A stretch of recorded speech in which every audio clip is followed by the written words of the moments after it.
Hey everyone, it's Sean Gibbons from the Communications Network. Welcome to a lovely Thursday afternoon, or at least I hope it's lovely wherever you are.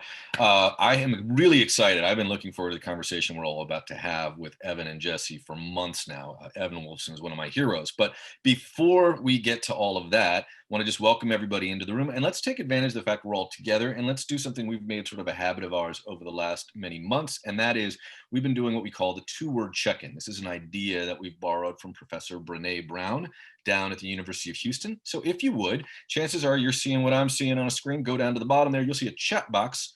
Let's crack that open if you would, and go ahead and make sure you're talking to everyone. Chances are it's going to say either all panelist attendees or it's going to say everyone. Type in your name, and I'll do this just now with you.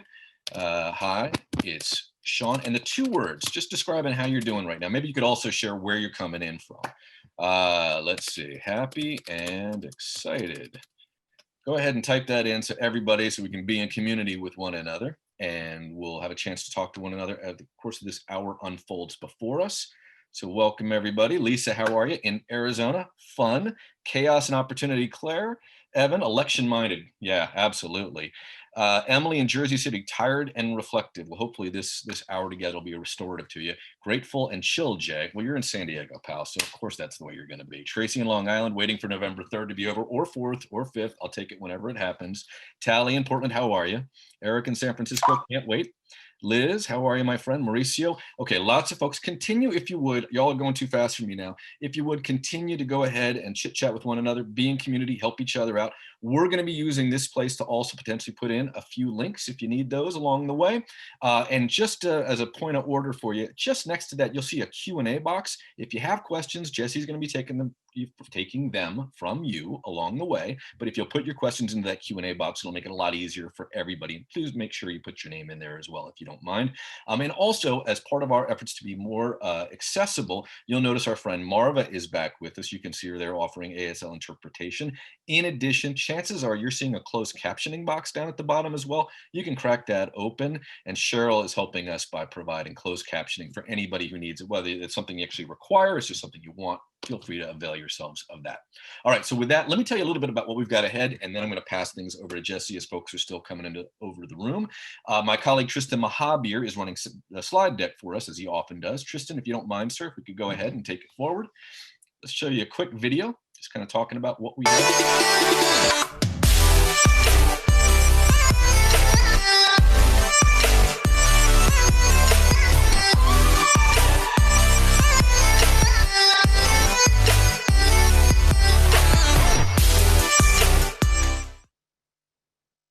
All right, and lots of happy faces and potentially one of yours, but certainly a lot of friends and colleagues that you probably familiarize yourself with from the last several weeks we've had together. Tristan, if you take it to the next slide, I'm going to tell you a little bit about what we have ahead. Oh, wait a minute. Before I do that, I actually have to tell you something. I hope at least a few of you have had this. Maybe you can tell me in the chat.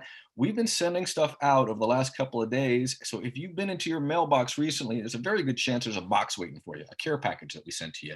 And within that care box is one of these, a leadership coin. If you were with us down in Texas last fall for ComNet 19 in Austin, you may recall we gave everybody a leadership coin. And the idea was, if you found a colleague who had distinguished themselves, they asked a great question, they've been really supportive, somehow they've been helpful to you, you could give them that coin to acknowledge them and show your appreciation and gratitude and lift up how they were serving folks within our community. Obviously, times are a little bit different. We're sending you a physical coin, but I'm probably a little bit more difficult because 2020 to hand these off to people, but we would welcome you when you get those coins if there's someone from your community group or someone that you know through the network who's been particularly helpful to you in what has been a very trying year for all of us. We'd encourage you to take a picture of that. You can toss it in the V Plus app, put it on social. Maybe it's just your preference. You wanted to send that person an email with a little note explaining why they deserve a coin and why you're awarding them. So look for those. That's going to be in your mailbox, or perhaps it already is. We're really excited to share all that with you. Mr. T, if you'll take it forward. Couple of other things, just a little bit of housekeeping here, let you know what's coming up. So obviously Evan and Jesse with us today, and then next week, if my memory serves, Dr. Clarence B. Jones, our friend who helped to write the Dream Speech alongside Dr. Martin Luther King and was the man who smuggled the letter from the Birmingham jail out of the Birmingham jail. He's going to be with us in conversation with our good friend Jennifer Oldham from the Healing Trust. That's next Thursday. It'll happen at 1:30 in the afternoon. Mr. T, if you'll take us forward. And then looking ahead, just I guess right after the elections, our friend Nat Kendall Taylor is going to join us. He is the CEO of the Frameworks Institute. And so he's going to share a little bit about how we all ought to be talking about systems. He's done a ton of work over the last couple of years, research on how we can talk about systems change in a way that's helpful and not harmful. So Nat will be with us for that conversation. And then Marissa Kaiser, our friend from KC Family Programs, will be leading that conversation. And then let's go ahead, Mr. T, a couple more things just to share with you to give you a sense of what's ahead. We've also got, as you can see, wow, I mean, the Marshall Project, Grist, the Trace, and our good friend David Brotherton having a conversation about how journalism is evolving at a time when journalism clearly needs to evolve. The business model struggling a little bit there, but thrilled to have Nikhil, Carol, David, and James all with us, and that's coming up fairly soon. And then one last one, I think, before we let this, we hand this off to Evan and Jesse, and that's it. Evan Wolfson, who I hope you all understand is literally one of the most significant leaders in America. He has changed our country, and he did it creating a clear strategy and a goal that was many years, and I think Evan would say this, decades and decades in the making. But comms was a piece of that strategy. It was centered in the strategy. Rigorous data-driven communications research helped to frame up the conversation and set up the conversation, the debate that we're having in the United States. In fact, Evan, just before he came on, shared with us that there's a recent poll out that says that now 70% of Americans support marriage for gay and lesbian couples. And that is just an extraordinary shift from when this work began. I think when Evan first got started in the, when Freedom to Marry's efforts really got underway, prior to the shift and prior to the Supreme Court, support was around 37%. So literally more than doubled or almost doubled in just the last few years. And it's an extraordinary testimony to Evan's leadership and skill and strategy and ability to see the big picture. And he's going to share all of that. So many of you may know the story, but chances are you haven't heard it directly from Evan, and that's what's ahead. So with that, let me pass it on to my friend, my colleague, a teacher of mine, and the former network board chair, Jesse Salazar. Jesse, if you would, take it away. Thanks, Sean. I've learned a lot more from you than the other way around. But I am thrilled to be here talking with a friend, Evan Wolfson, founder of Freedom to Marry, who led the marriage equality movement. He's a bit too humble to say it himself, but he is the father of the Freedom to Marry movement. And I've asked around, the title definitely applies. And since he achieved his life goal in 2015, a goal that he fought for over 32 years. He now devotes his time to advising and assisting diverse movements and causes in the US and around the world. For those who are eager to adapt the model and apply the lessons that made the Freedom to Marry campaign so successful. He's based in New York, but is a distinguished visitor from practice at the Georgetown Law Center, where he teaches law and social change. He's a distinguished practitioner in grand strategy at Yale University, which, Evan, I have to say is quite a title. And senior counsel at Denton's, the world's largest law firm. And I have to just confess at the beginning to all of the audience members that I am not an impartial interviewer here. I wore this shirt, which I appreciate is really horrible for Zoom, because it was the shirt that I was wearing when I got married 2 years ago to my husband, who I'd been with for more than 10 years. And it quite literally changed my life, Evan. So I'm so grateful to you and the thousands of people who worked to achieve marriage equality, because it really has made a difference. And, you know, I had been with my husband for 10 years and always thought, oh, you know, we don't really need to get married. We're basically married anyway. But sure enough, it completely changed the nature of our relationship in some fundamental ways. So I just want to say thank you and, you know, let everyone know that I'm in the tank for marriage equality. But I wanted to start off actually by talking a little bit about something that you had said to me in 2005. 2005, you were at Penn, where I was an undergrad, and you had just given a speech on why marriage matters and the battleground that is marriage. And in it, you put forward a number of arguments. But look at the way in which marriage has constantly been a source of discussion and push and pull in American history. There was a time when Asians couldn't marry in California. Women were considered the property of their husbands and put into subservient legal positions. Marriage was mandatory for life, no matter how abusive or how denigrating it might be. And on the subject of contraception, the sacred precepts of the marital bedroom were a topic of great discussion in the courts. So I wanted to start off, since we now accept it as a normal thing that same-sex couples are getting married, but why is marriage such an important battleground? Well, first of all, mazel tov on your marriage. It's wonderful. And I'm sure you're still feeling the glow, even though it's now been 2 years since the ceremony, and you still fit in the shirt. So you're doing really well. Oh yeah, I still fit in the shirt despite COVID. Right, yeah. So as you said, marriage has always been a battleground on which larger questions of what kind of society we should have been contested. And that's true in the United States, and it's true in our lifetime, as it has been in most societies throughout most of the world, throughout most of time. Marriage, as you said, in our lifetime, or at least the lifetime of many people on this call, we have seen at least 4 major revolutions, and now with the freedom to marry for gay people, one could say 5, in terms of who can marry, what marriage is supposed to be for, the regulation of sex in marriage, the regulation of procreation and intimacy, the regulation of classes of people, if you want to think of it that way, and the proper relations between men and women and between all people. So this has always been the case, and it was altogether fitting and proper that gay people too stood on this battlefield and fought to participate fully and equally in this central legal and social institution that marriage has been. But one of the great qualities of marriage throughout time has been that marriage has, in a sense, always been there, and yet it's always changed. The history of marriage is a history of change, of difference, of people being included who weren't previously included, of meanings being attached that weren't previously attached, that meanings that used to be attached, the subordination of women, the segregation of races, et cetera, have been dethroned, and yet marriage continues and continues to be a central and important social and legal structure. And the reason it's so important is that it has tangible and intangible consequences and meanings that really touch every area of life, from birth to death, with taxes in between.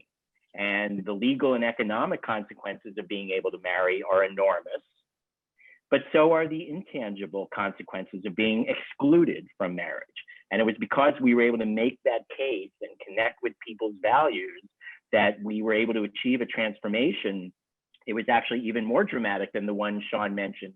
When I, with my non-gay co-counsel, won the world's first ever ruling in favor of the freedom to marry for same-sex couples back in Hawaii in 1996, we were at 27% amongst the American people. And as of yesterday, according to the PPRI poll, we are now at 70%, including whopping majorities of Democrats, of independents, and even now 50%, half of Republicans. So people have come to understand the importance that you just described.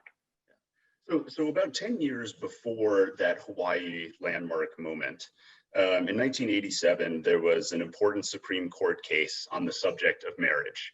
And it's a topic that doesn't get much discussed now, but the Supreme Court in that case talked about what the significance of marriage was and the important attributes of marriage. And this was right kind of in the early years of the freedom to marry movement. So I was curious if you could talk a little bit about what the Supreme Court found in that case and what it meant for the wider marriage movement. Yeah, so in that case that you're talking about, a group of Americans came before the Supreme Court because they were not being allowed to marry, and they challenged this government exclusion from marriage. And in order to decide whether that should be continued, the Supreme Court said, we first need to really look at what is marriage. And as you said, the Supreme Court identified 4 important attributes of marriage in the American constitutional scheme. And now it's a little bit of a pop quiz as to whether I'll be able to remember what all the 4 were. But the Supreme Court said that marriage is, first of all, an opportunity for a public commitment, a public affirmation of your commitment to another person that's reinforced by your friends, your family, the society, and the law. Secondly, they said that marriage is offers the prospect of what they kind of delicately called physical consummation, which is another word for something we usually call something else, that people, engage in sex and intimacy and companionship in this structure. Now let me think of what the third one was. Do you have that list in front of you? I have the list. Sorry, I didn't mean to put you on the spot with that. Well, so I know the fourth one that I usually talked about was the gateway to this vast array of tangible and intangible legal and economic protections that, as I described earlier, touch every area, like immigration, taxation, parenting, access to healthcare, et cetera, et cetera, et cetera. And gosh, what's the one I'm missing? Well, the fourth one's a bit of a curveball, but I am impressed that you remembered all three. Me too. That a marriage is a relationship with enormous spiritual meaning. Spiritual meaning, yes, exactly right. That's number two.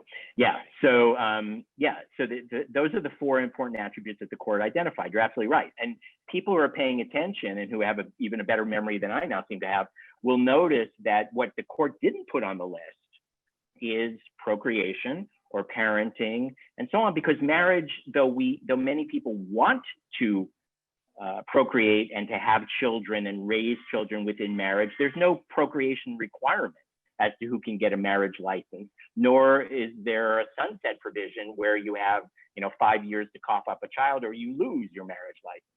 So although many people see marriage as the locus in which they want to found family and have children, there are many people, of course, who don't. And yet none of that was mentioned by the Supreme Court in articulating these four important attributes. So the rest of the story is weighing these important attributes, these four attributes. The court said marriage is really important. And therefore, unless the government has a really good reason for excluding people, they shouldn't be able to deny them something this important. And the court in that case, back in 1987, Turner versus Safley, struck down the restriction on marriage. And here's the punchline. The punchline is the group of people who were coming before the court in that case were prisoners, felons, who were being denied the freedom to marry in prison. And the court said that the freedom to marry is so important for all these reasons that it cannot even be denied arbitrarily, even to convicted murderers. And so for decades during the course of this campaign, I would be crisscrossing the country and I would tell this story and I'd be able to remember all four. And I would put it out there and I would say, and then deliver this punchline that even convicted murderers have a freedom to marry. But today there's another group of people who don't, and that's gay people. And fortunately now we've been able to build on that precedent and others and persuade the American people this is wrong. And we stand today having won not only in the hearts and minds, but in the law. Fantastic. And I do want to talk a little bit more about that in the communications piece. But I did think it was important to revisit some of this history because I think already some of the dialogue that's happening around marriage and of course the Supreme Court nomination fight, which is currently underway, hasn't really acknowledged some of this important history. And it seems to many, I think, that same-sex marriage is the only aspect of marriage that is contested or has ever been contested, when that's quite ahistorical. No, well, you're absolutely right, and that's always been the sort of the gay exception that has been imposed on so many efforts by gay people to advance, and now with trans people as well as gay people, and of course other groups have also experienced similar kinds of denials and siloization that prevents them being able to access the core freedoms themselves. But the other important piece that is timely today is that you would think that many of these things would have been settled. The question of divorce, the question of the equality of women who enter into marriage, who used to be subordinated legally to their husband, that whole Mr. and Mrs. his name thing, right? But that's the thing, contraception, of all the things you would thought that would be settled, and yet in the Amy Coney Barrett travesty that's unfolding now in the Republican-dominated Senate, even contraception is back on the table for some of these forces that they're trying to shove onto the court. Okay, so I want to talk a little bit about how you led, not people that disagreed with you, but people that largely agreed with you. My sense was that many people in the LGBT civil rights movement throughout the 80s and 90s agreed that marriage was an important goal, but that many prominent leaders felt it was a miscalculation on your part to push for it, or that it might have strategically damaged the larger gay rights movement. So I'd love to know how you knew that what you were doing made sense, and then how you built critical mass around the idea of marriage. And then we'll get into some of the communications aspects. So I always believed that marriage was an important thing to fight for. And, you know, I wrote my law school thesis in 1983 and then joined the movement first as a volunteer when I moved to New York after law school, and then joining Lambda Legal, one of the major organizations, and arguing and debating with colleagues and so on. I really believe that marriage was important for two reasons. First of all, because as a goal, marriage is important for the reasons you and I have just discussed. To be excluded from marriage is to be denied this vast bundle of tangible and intangible meanings. And it's also acquiescing in the idea that government can treat you differently simply because of who you love. So to me, marriage was an important goal. But I also believe that working to win the freedom to marry was an important strategy to larger goals. I believe that by claiming the vocabulary of marriage, love, commitment, dignity, inclusion, family, freedom, we would be seizing an engine of transformation that would change how non-gay people saw and understood who gay people and eventually also trans people are, in a way that would enable us to win marriage, but also to advance on all fronts. It wouldn't finish everything. It wasn't the only thing that mattered, but it was a big transformative something that was significant in its own right and as an engine of change. So this is what I always believe. Yeah, I mean, that really resonates with me as a communications professional, because what it does is creates an ongoing, sustained dialogue about the lives of LGBT people. So it's not focused on just sex. It's not just focused on, in this case, HIV. It is about gay people wanting to make a commitment to each other. And in talking about that, you end up having a conversation about what LGBT people's lives are really like, which depoliticizes the nature of the relationship. Yes, that's exactly right. And it also does so in the language of the people we're trying to persuade, the language they're familiar with. It's not some legalistic set of demands, important as those are. It's not some otherness, important as that may be. It's also the language of love and commitment and family and all the things I just mentioned, which they understand. And so if you can connect on those core values and show how we share them, which most of us do, then it changes your understanding of what's at stake and who's involved and what kind of person they want to be as they're withholding these things that are important to them from you. So for all of those reasons, I believed early on that this was the right thing to fight for, not the only thing, but the right thing to fight for as both a goal and as a strategy. And as you said, that was not the universal view then, even amongst gay people, let alone amongst the larger society, nor has it ever been a unanimous view. There's never been a moment where every gay person or every gay organization or gay leader has agreed on anything, let alone on whether we should fight for the freedom to marry and how we should fight for freedom to marry. And there were at least two major camps of resistance to the freedom to marry work within the movement, let alone in the larger society. Within the movement itself, there was what you could call an ideological camp of resistance, people who didn't agree for their own ideological reasons. Normalizing heterosexual relationships, that kind of thing.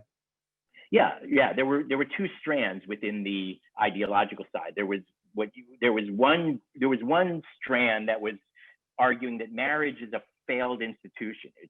We shouldn't want it. It's patriarchal. It's oppressive. Nobody's doing it anymore. People are getting divorced. It's like, why do you even want to be part of this thing? Then there was the other strand of ideological resistance within the movement that not everybody had. Different people had different combinations, and that was what you were just saying. People who said, as gay people, we should not be emulating non-gay people. We should not be trying to live like them. We should defend our difference. We should exalt our difference. It's not about joining, it's about redefining and living on our own terms, or being outlaws altogether. Right. So there was all that ideological ferment, and many of my good friends and colleagues in the movement whom I was working with and arguing with may have held some of those views, disproportionately, I would say, from the bulk of gay people out in the world, but it was very prevalent within the advocacy core. And then there was the other resistance, which may or may not have had any of that ideological cast. And these were the people who felt, in the midst of the AIDS epidemic, which was now just beginning back in the 1980s when I'm talking about, and with Reagan and this extraordinarily hostile administration trying to attack and roll back the small gains we won, and the rise of the so-called moral majority, the so-called religious right, and so on the attack, demonizing gay people. This was no time to mount a battle to win the hardest thing to win, many people felt, especially when the Supreme Court had already said no, which it had in 1972. And so these people were the people who may have agreed with me that marriage was something we should have, but who felt that it was too hard, too fast, too soon, too dangerous. We're overwhelmed with people dying around us. How could you possibly think we should fight for this? And so that was the terrain of the 1980s, when we were beginning to build the effort to pursue the freedom to marry, which, by the way, was not the first time gay people had sought the freedom to marry. It was not the first time our movement had engaged this discussion. When I came into it, I was writing about the first wave that had risen and fallen back in the early 70s. And I was saying we should not take those original no's for an answer. I would love to ask you about that at another time, but we have a lot of communications people here. So I'd like to talk a little bit about how you prepared for battle and some of the brain science and communications research that you did that were so instrumental for the success of the marriage equality movement. We could talk all day because we're communications folks, but I wanted at a high level to understand, how you thought about the audience for the messages of the movement. Who were you trying to persuade, and how persuadable did you think they would be? Yeah, so let me start with where I always start when I'm talking to any group, but it's particularly important with communications professionals who know more about the nuts and bolts than I really do. And that is to say that communications or persuasion or messaging, and we can talk about these things which overlap, all are elements that need to serve something larger. And so to me, any good movement and any good, particularly campaign, needs to start not with that place, but needs to start with the clarity of the goal. What are you seeking to win? And from that, you go to the equally important clarity of strategy. What is the pathway? What do you need to do to win? Whom do you need to move to do what when in order to win? And then you get to communications and persuasion and programs and vehicles and messenger choices and so on. But as you said, you really need to know who your audience is first. And the audience is determined by whom do you need to move? Is it a court? Is it a governor? Is it a president? Is it the public? Is it a segment of the public? Is it segments of the public, et cetera, et cetera? Is it allies? Is it your base? So you really need to have a strategy that answers those questions first, and your messaging and your communications then serve that strategy. So having said all of that, sorry. Yeah, so who was it? Was it the courts? Was it, Yeah. Democratic voters? Was it middle of the road families? I mean, who were you trying to reach? Yeah, so Freedom to Marry's strategy, which became the movement's strategy, although there never was a time when everybody agreed on anything, and people may not have called it the Freedom to Marry strategy, but it became the critical mass strategy that won. Talked about that the way we're going to win is ultimately by persuading the Supreme Court to do the right thing, having done the wrong thing back in 1972. So the whole big question was, how do we turn that no into a yes? And so when you think of Supreme Court, the first thing you think of is litigation. And litigation clearly was an important methodology of change. I myself am a lawyer. I had done the world's first ever case in which we won the freedom to marry and so on. But it was clear that litigation wasn't enough. We'd litigated our way up to the Supreme Court in the 70s and we'd lost. So in order to persuade the Supreme Court, our strategy said we needed to work on 3 tracks simultaneously. And by delivering on these 3 tracks, we would create the climate in which the court, with the right litigation at the right time, would then do the right thing. And those 3 tracks were to build a critical mass of states, to build a critical mass of public support, and to tackle and end the federal discrimination that had been added on during the course of our fight, on top of the state discrimination, the state denial of marriage licenses. So obviously, when you talk about building a critical mass of support, you're talking directly about persuading people to grow in their support, to go from that 27% to 50%, 55%, 60%, et cetera. So we looked at that part of the work as solidifying the people who were already with us, as many of the gay people we could get who to stop thinking we don't need it and start thinking we can get it. But that's not enough. So it's also the non-gay people who are open to caring about gay people, to wanting to do the right thing, to believing in American values, to understanding the power of marriage. And those people in sort of ever expanding concentric circles were closer to where we needed them to be, not yet there, but reachable, kind of against it, but peel offable, et cetera. So we really looked at all of that and through a So what was the earliest poll that you had on attitudes toward marriage equality? What did it tell you? Was the support at 10%? The earliest 5%? poll I remember. Yeah, so the earliest one I remember that I repeat again and again is the one I quoted earlier about Sean, which is that in 1996 we were at 27%. So when we won that first case in Hawaii, and first time ever got a court to agree, unlike all the other courts that had ever gone before it, that the government didn't have a good enough reason for denying gay people the freedom to marry, we were still only at 27%. So we knew that was not a critical mass. We needed to get a critical mass of support, and that was not it. So then it became the work of persuading, both through communications type efforts, but also through the other work. And what I mean to say by that is you don't only persuade people through communications, you also persuade people through legal developments, political arguments, air cover of public debate, or celebrities and pop culture. There are many things that you can be engaging in and doing, many methodologies you can work in order to persuade. But obviously you also have this bundle of skills and vectors that the people on this call are the experts in that are about persuasion. And so we set out trying to persuade the most reachable, then the slightly less reachable, then the slightly less reachable, and so on, without getting caught up in worrying about the fact that there was a hardcore opposition that we were not going to persuade on any reasonable timeline. So we identified who those segments were, and pretty fairly early on, we were able to see certain classifications. Women were more reachable than men. More educated people were more reachable than less educated. Younger people were more reachable than older people.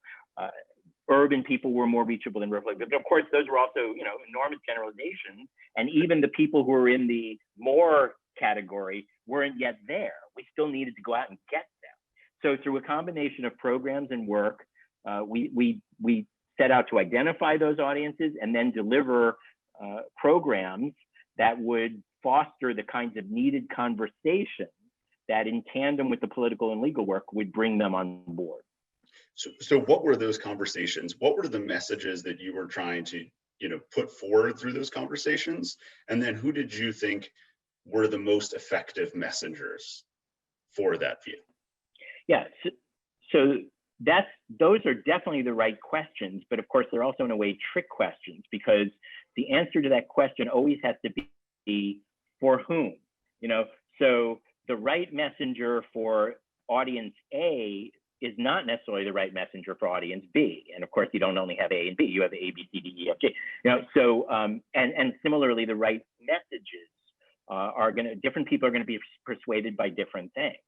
So in the biggest picture story of the 30+ year arc of my work, you have different stages in which there were different predominant messages, because as we got this group and this group and this group and this group, the question was always, how do we get that group? How do we get the next group? Yeah. So the way people often tell this story as a success story is, in essence, that for the first several decades of the work, we had a mix of messengers with a mix of messages, and the real effort was just to get more messengers doing more messaging without worrying specifically about message discipline or magic bullet. We just needed more. We just needed more conversation, more discussion, more advocates, and more messengers, because there were still so many different people who could be engaged by different mixes of that. And so that general story, where you had themes of love and commitment and family combined with health coverage and the unfairness of being denied immigration protections and so on, with even more abstract arguments about the Constitution says everyone should be treated equally, so everybody should be treated equally. And different ones of those would appeal in different combinations to different groups who were still reachable but not yet reached. And so we'd be bringing them in. And over time, that combination of stories and messages and messengers grew us from 27% to our initial target, getting a majority, in about 2010, which is where we hit that majority number, 50, 51, 52%. Then the challenge became, okay, we got all those people, we got the majority, but it wasn't enough, because they could still be peeled away in a ballot measure like California's Proposition 8 and so on. So how do we grow that? And ensure that it's durable. That the people that you persuaded to get to that 50% had those views closely, held those views. Right. That's right. And when you're on the 50, 51, 52%, there's 1 or 2 or 3% who might be there but soft, and that is exactly what happened. They could be still peeled away. But when you grow that to 55%, 57%, 63%, people weren't going back. Most of the people who came to support stayed. And so we needed to get the next, let's say, 5 to 15%. So beginning in 2010, Freedom to Marry led a team effort, not just us, but the organizations we were working with, the funders and others, to really try to crack the code on who are the ones we haven't gotten yet that we can get, and what do they need to hear.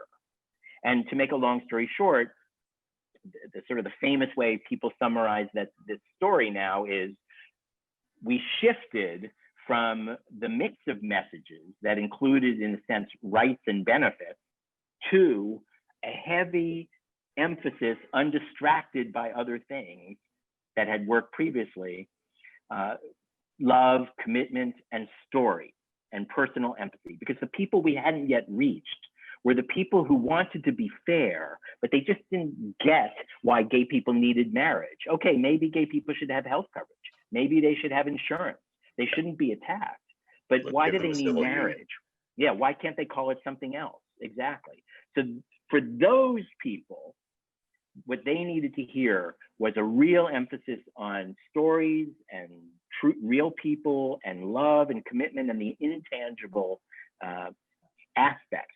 So every message we used, everything we did was authentic. It's not like we made up some words that were the magic jingle that delivered the success, but with careful attention to the shifting audience, and thinking about what is it those people that we're trying to reach need to hear, we could emphasize the things that would help them understand and connect.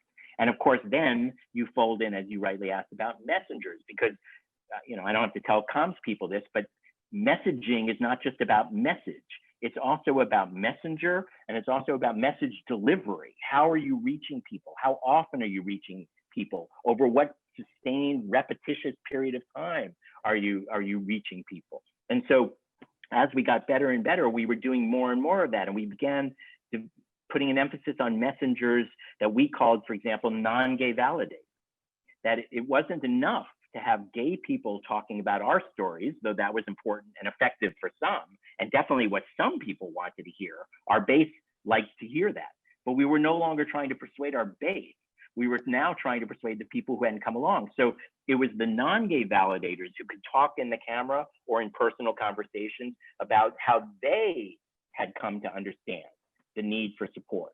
And often we would work hard to show the gay couple with the non-gay family members to eliminate this idea that somehow it's other and lesser or different or alien, and instead to show this connectedness. But it would often be the non-gay messenger who would be the making grandmothers, the case. the mothers, the friends. I remember Right. some of those ads. They were very, very impactful. Right, the non-gay children being raised by gay parents. And so they would be talking, and that would be both role modeling and also connecting with people who might have wanted to hear it from the messenger who was like them. And then, of course, we worked really hard to grow the scale of it, to just make a drum beat reinforced by this echo chamber of multiple messengers. And as we honed in on the people we were trying to reach to close the deal, the message discipline, in a sense, became much greater, and we engineered to do that. That wasn't what we needed or did in the beginning, but it was what we needed to close the deal. So I want to make sure we have some time for audience questions, but I just have to take you back to something I heard you say in 1996 at the San Francisco Public Library, where you said that the real question is not whether gay people can win the freedom to marry, but whether we can keep it. And I know that there has been a lot of discussion recently on the topic of so-called religious freedom, and it's become increasingly present in legal arguments and legal discussions. And I'm curious to know what you think these advocates for so-called religious freedom mean in the context of recognizing civil LGBT equality, and whether or not there are other concerns for safeguarding the freedom to marry. Well, you know, gay people are not the first people to experience the phenomenon, the classic pattern of civil rights advance in America, which is that where a group of people finally succeed in winning inclusion and winning their civil rights after long struggle, the opposition doesn't just melt away, it doesn't go away, so it goes to other tactics. And the most common tactic we've seen again and again in the 50s and 60s, in the 70s and the 80s, with people of color, with women, et cetera, is that they try to, when they can't stop the civil rights advance, then they try to subvert it. And the way they try to subvert it is by claiming special religious exemptions as licenses to discriminate. That even now that the law says people need to be treated equally, then they want a special right not to have to follow the law. And they often dress that in religion. There were cases, you know, Ollie's Barbecue, Piggy Park, that were some of the famous cases in the South after the Civil Rights Act, where, you know, barbecue joints would be claiming a religious freedom not to serve blacks, despite the civil rights law. So this is not a new thing, but because of the political dysfunction we've seen in our system and the packing of the courts by particularly the Republican Party, we now have judges who are willing to affirm these kinds of exceptions that American history over and over and over has tried and rejected. So we are having to battle that right now. And we will have to battle that for the foreseeable few years at least.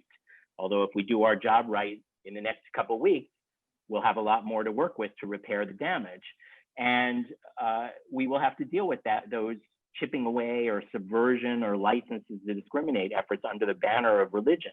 The proper answer ought to be, and I believe will be eventually, as it has been again and again throughout American history in these struggles, that of course everybody has a right to believe what they want to believe. They have a right to believe that gay people are immoral. They have a right to believe that gay people should not be allowed to marry, or that marriage should only be for people of the same race or people of the same religion or people of different sex. People should have every right to believe that and to preach it.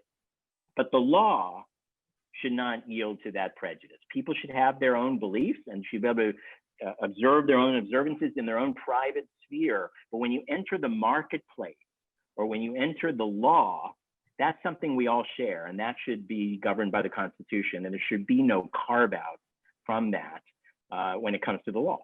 And we will get there. Yeah. We just may need to fight a couple rounds more to get there. Sure. Do you think that there's a possibility that the Supreme Court could revoke the freedom to marry? Is there a possibility? Yeah. Or create unequal marriage by allowing discrimination, legal discrimination against gay people in the workplace, in retail, etc.? Anything is possible. So even the worst is possible. But I don't believe that's the most likely scenario for two reasons. Number one, because we did not win the freedom to marry as a gift from the Supreme Court. We won, as we've now talked about today, by persuading the hearts and minds of the American people. 70% of the American people now think the law is right and gay people should not be discriminated and excluded. And if the court tries to muck around with that won't stand. It may happen for a moment, but it won't stand. And will they really want to go there in the first place? Not so clear. So, anything is possible, but I don't think that's the most likely threat, especially when you think of all the other threats that are much more imminent and real. And if we do our work to combat those threats, we will also protect the freedom to marry. As to whether they will, for a period of time, perhaps allow some kind of chipping away or eroding or special exemptions so that clerks don't have to give you a marriage license, even though the state does, or they don't have to serve you this or serve you that. I think we may see some of that mucking around for a little while, as we did in other chapters, but I also think that will be overcome because it won't stand as we have persuaded the people and as we do our work. But the second major reason is all of this is centered on the elections.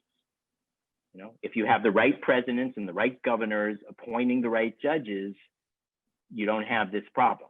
And the damage can be repaired, but we have to vote. All right. Well, so thank you, Evan. I am wanting to turn to the audience questions, and one of them is about one of these more unlikely people to have been persuaded. This week, we heard from Pope Francis that he was interested in, well, I don't actually want to use the exact language because I don't have it in front of me, but he signaled an openness to allowing gay people to form civil unions and be happy in some kind of long-term relationship. Can you say a little bit about what that shift represents and what it might mean? Yeah, it's a very powerful indication of, number one, the power of the personal stories, showing who gay people really are, showing our love, showing our aspirations, our shared aspirations for family and inclusion, and showing the non-gay people, family members' desire for their gay loved ones to be part of the family and to be respected. And this is part of the case that the Pope basically made, that gay people are human beings deserve love, deserve to be part of the family, deserve to have companionship, and gay people should have that just as non-gay people have, the Pope said. But he also went further and talked about gay people should be, his words, as I understand it, were legally covered. Gay people should be legally covered, and there should be, as you said, a civil union law or a law respecting their civil unions. Now, it's a little unclear, either because the quote was brief or because I haven't gotten the full text out of the original Italian, I presume, and so on. But in any case, my major point on that would be it's a huge step forward. It's a real affirmation of the core values and of the momentum that we have seen. And by the way, the Pope is in this case catching up with the majority of Catholics who overwhelmingly support the freedom to marry and were one of the earlier demographic groups to be more in support. So the Pope is right there with the majority of Catholics in supporting the freedom to marry and inclusion and family values. But my other point would be that marriage is a civil union. We're not talking about, religious rights, R-I-T-E-S, of marriage. That's up to the church. That's up to the Pope. That's up to each religion to decide for itself. In our system, we don't tell religions who they must marry as a matter of religious right, R-I-T-E. But nor should religions be telling the government who has the right to marry. And that right, R-I-G-H-T, to marry belongs to everybody, and that needs to be respected. Marriage is, in that sense, a right, a civil right, a civil union. But civil union, as sometimes used, is not the same as marriage. If people are talking about civil union as something other than marriage, that's not equal under the law. But marriage is a civil union, and the Pope is right that gay people and non-gay people should have it. Thanks, Evan. So I have just one more question before we wrap up, and that's that, a lot has been said about the lessons that other social movements and other social change impact efforts could learn from the marriage equality fight. So one, how would you summarize the lessons? And two, are people listening to them? So are the lessons of the same-sex marriage equality movement really understood by other social sector leaders? And if not, how can we help as members of that community? Yeah, so there really are many lessons which we had to painfully learn, and that I think we now represent, that others can certainly adapt. There's no one cookie cutter formula that everything we did is perfect, so therefore you should just do what we did and you'll solve gun control or immigration or whatever. But there are definitely elements of success, and some of those are on sort of the concrete, smaller level of the importance of storytelling, the power of conversation, the role of persuasion, the tools and tactics you can use to achieve that. Some of them are larger messages or elements of success, such as what I call the ladder of clarity, having clarity in your goal, clarity in your strategy, clarity then in the vehicles that serve the strategy, clarity in giving people action steps so they can participate. There are those meta lessons as well. I often would summarize the way we won, if I had to, in 3 words: hope, clarity, and tenacity. Tenacity, because it takes time. You don't win overnight. You don't win every battle. You will have losses. You will have many people who don't agree. You're never going to have everyone, but you don't need everyone. You need enough. And it will require tenacity and staying with it, even when you have difficult patches. It took us as a movement more than 4 decades. So it takes time and tenacity to get there. You need clarity for the reasons I just mentioned earlier. Your goal should dictate your strategy. The strategy then should dictate your structure. It should dictate your message, should dictate your targeting, et cetera, et cetera. But it begins with hope. You have to convey that you can believe you will win, that this can change, that people who are not yet with you are not necessarily the hardcore opponents. They can move, they can rise to the better angels of their nature, that we can make this happen. And you not only have to believe that as an activist, you have to convey it to others, because that's what encourages people to join you, and that's how you win. So these are, I think, the real core lessons that the Freedom to Marry success, with many stumbles and defeats over a long period of time, though not as long as other causes, offers for the other movements that still have work to do. And by the way, the broader LGBT movement is among those movements, because we're not done either. There are many needs for gay and trans people in the society. There are, as you said, attempts to roll some of our gains back. There's assaults on trans people and work still unfinished. We don't yet have a federal civil rights law that protects gay and trans and bi, and for that matter, non-gay people against discrimination. We won a big ruling in the Supreme Court earlier this year, 5-4, or no, actually that was 6-3. That was a good one. But we don't yet have an explicit federal law prohibiting discrimination on the basis of sexual orientation and gender identity in housing, in public accommodations, in credit, in education, and so on. So we still have a lot more work to do. And to your last question, I'll just say very briefly, I think there's been a lot of recognition that there's a huge success story here to be studied. And one of the happy consequences of winning is people do ask, what was the secret? What did you do? What are the lessons? And so on. But I don't think people have yet fully embraced the power of the example and applied them consistently. There's still, an understandable tendency to capitulate to the pressures of the moment, to get very fearful, especially in a very difficult and dark year like this has been, to hunker down, to get siloized, to be reactive. And I think there's still a lot more improvement that a lot of the causes I care about could achieve by taking some of these lessons more to heart. Evan, thank you so much for joining us. I really enjoyed talking with you. I could talk with you all day, and I can't wait till the pandemic is over and I can come visit you in New York. That sounds good. But I did want to encourage people that if you'd want to know a little bit more about Evan's own personal journey, there's a terrific StoryCorps where he talks with Kevin Jennings, another leader of the movement. And because we have one of the communications leaders at StoryCorps here, I felt a need to make a plug for that. Great.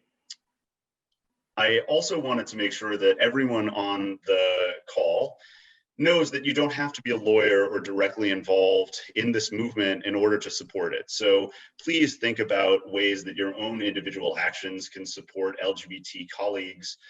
Have you sponsored somebody? Have you taken active steps to examine your HR policies at your organization? Have you had conversations with colleagues that would affirm your support for equality in the workplace? There are any number of things that you can do individually to support your LGBT colleagues and community members. So please do consider those things. And I don't know, Evan, if you have any other quick tips for the rest of us on what we can do to contribute to the movement, but I'm sure we'd all like to be rallied.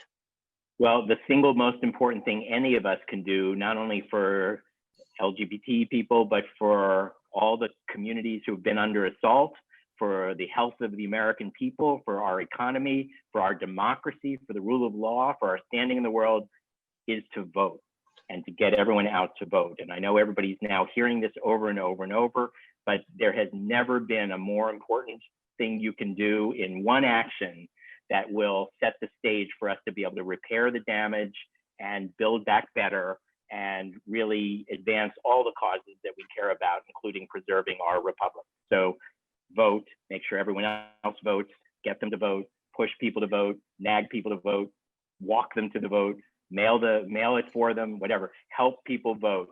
We need to vote. In 2012, I literally carried a woman to the polls who needed help. So great message. Thank you, Evan. Everyone, go out, go vote, and thank you for joining us. Thank you. Good luck. All right, everybody. And I guess this is where I get to pop in and just say, offer my thanks on behalf of everybody who joined us, to both Jesse and Evan. I think obviously, it's quite clear Evan is an American hero. He changed our country, along with a lot of other people. I know he's modest about this, so I want to make sure I give credit to the many people over the many decades who have been doing this work, and it's not done. But this is an object lesson for all of us, and I hope that you heard this. It was implicit throughout: the power of research and data in communications. Too many of us do not actually see our work as science-based. And Rich Besser actually said it a couple of weeks ago beautifully. Communications is the science of the heart. And Evan just spoke to that. There is a clear, necessary reason for us to apply rigor and discipline, research and data to do this work. It makes all the difference. And Evan's story and the continuing story here is that is the path forward. It's also probably worth noting, and again, I think you heard this, Evan is a very kind human being. Despite people putting up stop signs and hearing the word no, his constant refrain was of hope and of generosity and kindness, particularly to the people who he didn't disagree with. And as Americans, just as much as we need to vote, we need to remember, there's a beautiful ad that just ran during the World Series. There isn't an American mountain. There isn't a Republican ocean and a Democratic mountain. It's all American, and we all need to find a way to build bridges, to build back better and more, so that all of us enjoy the freedoms that we deserve and have been enshrined in a document that is continually improved by all of us. So with that, thanks everybody. We will see you again with an equally important conversation with Dr. Clarence B. Jones. But Evan and Jesse, thank you so much for your time. I learned a lot, and I think everybody else did too. You're both treasures, and we are grateful to have you in our community. Thanks everybody. Be safe and well. Thank you, Sean.